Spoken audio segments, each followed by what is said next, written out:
Дорогие братья и сестры, дорогие друзья, сердечно всех вас поздравляю с большим светозарным праздником, 20-м праздником Рождества Господа, Бога и Спаса нашего Иисуса Христа и наступившим новым 2025 годом.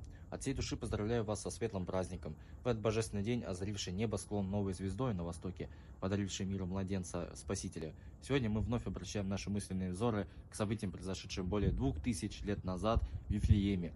Мы взираем на кроткого младенца, лежащего в яслях, в окружении Пречистой Матери, праведную Иосифа и пастухов, которым первым была сообщена весть о пришествии на землю Спасителя, и вторым бесплотным силам, прославляющим Вышнего Творца через единородного Сына Своего, даровавшего мир и благоволение людям. Святитель Григорий Богослов, раскрывая суть всего праздника, свидетельствовал: торжество наше о пришествии Бога человека, чтобы мы возвратили к Богу. Пусть колокольный звон плывет над всей страной, возвещая о великом чуде рождения Христа. Желаю всем благодати, благословения, умиротворения и крепкой веры.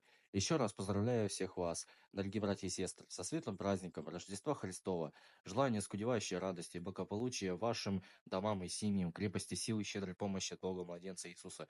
Человеколюбивый Создатель, истинный Господь, история, да преклонит свою милость к народам Святой Руси и благословит всех нас миром, дабы мы единым усты, единым сердцем прославляли воплотившегося Спасителя и убедительно свидетельствовали, яко с нами Бог. Еще раз поздравляю вас с праздником Рождества Христова и наступившим новым 2025 годом.